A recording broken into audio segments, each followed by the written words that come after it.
So the context for this, there's really three trends that made Flickr work. One was the ubiquity of capture devices, which is a super fancy way of saying that people had cameras with them. Because they had a camera in their phone and their phone was in their pocket, or because their digital camera was small enough to keep in their purse or their laptop bag or their briefcase or their overcoat.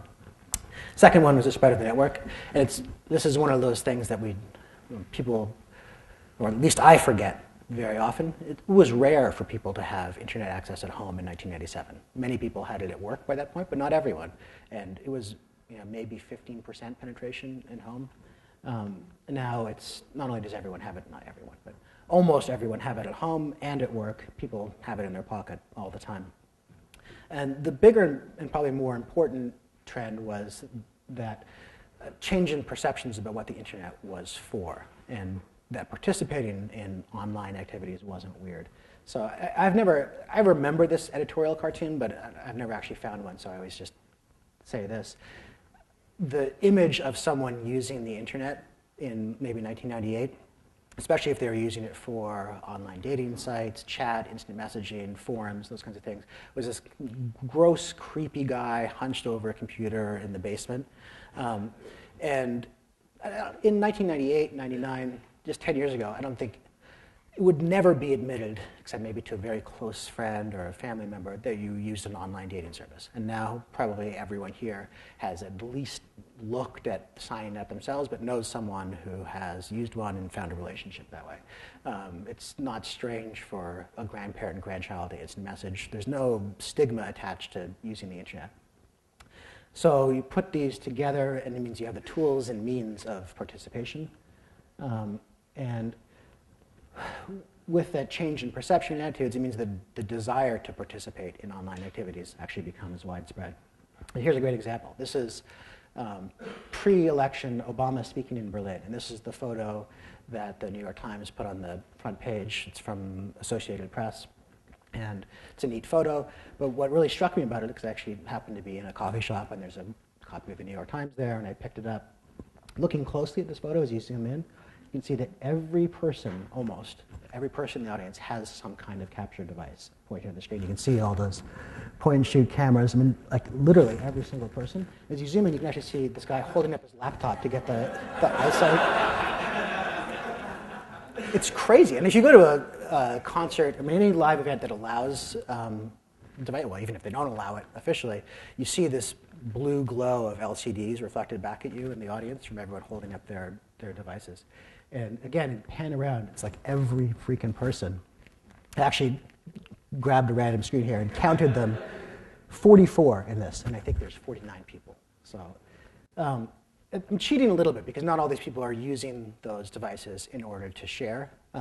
Many of them are using it for more traditional purposes, but a lot of people were recording them to share, even if it was on Facebook to a limited audience, or on their blog, or posting them widely on Flickr. And so right after I saw this, I went onto Flickr and did a search and found photos from the audience. And again, stuff that's as good as any of the wire services, but this is what it looked like from the audience. You can see, again, this very familiar scene of the LCDs reflected back at you. And I think at the time I did this search, there were about 3,000 photos on Flickr from that event. Speaking of music, that's actually a nice segue, the ringtone. I'll talk about Web 2.0 just for a second. I got to look at my timer. These are some of the phrases people have used to describe what Web 2.0 is. I think it's probably it's such a mishmash of meanings inside of it. One was just that people were excited about investing in internet companies again, and talking about them and being on magazine covers. And one was there's a genuine shift in what was going on. And this is how I like to think about that shift. In the olden days, if you wanted to listen to some music, you went down to the parlor and you got your family members together and everyone played an instrument, and so you played some music. And that doesn't really happen today. This is maybe a version of that happening today, not quite as glamorous as the previous one. And the reason that doesn't happen so much is because of the development of a lot of technologies that made the distribution and enjoyment of media fundamentally different than they used to be. So here's the phonograph and the radio and the moving pictures and the, oh, that's a very old television, and the television, and with that came the development of packaged celebrities, and this is what that looks like today. And finally, media products that were developed in boardroom meetings where people debated which demographic they were trying to appeal to. So this is what music became. I can't remember who this is, Poison or Whitesnake, one of those two. Back then, and with the coming of Web 2.0, people actually started to, in a metaphorical sense, and sometimes in a literal sense, make music for themselves. So this would be the Web 2.0 version, Web 1, Web 2. While we were talking about Web 2.0, something interesting happened. And here's the inflection point. This is a chart showing the number of people going online primarily for social purposes, at least part of their online activity. And it goes all the way back to 1990. This is about, 92 is about when I got online. And there was technically a web then, but no one really used it yet. So it was Usenet and BBSs and email lists, things like that.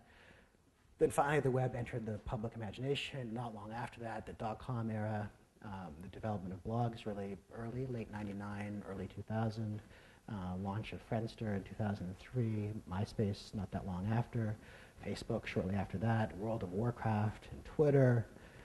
And you can see, just from the shape of that, it's up and to the right. A lot more people online for social purposes from 2003 to 2009. I should point out that the chart's not actually based on any data. I just totally made this up, and no one... It's about right. I mean, it's close enough, and it's very, very plausible seeming. But it meant, with that many more people online, the neat thing about the internet that when most people first discovered the internet they thought was neat was that they could find people like them. And now, no matter what it is. I mean, even back then, there was, if you were a breast cancer survivor, or you were a model train enthusiast, or you had some crazy perverted kink, you could find people just like you on the internet. And now that's true in spades. And this is part of an evolution of the role of computing in people's lives, which I'm running out of time, so I'm not going to talk about that much. But there was a time when computer was an actual job title. People would apply to be a computer. And now we're never more than a meter from a microprocessor. I mean, they're really everywhere.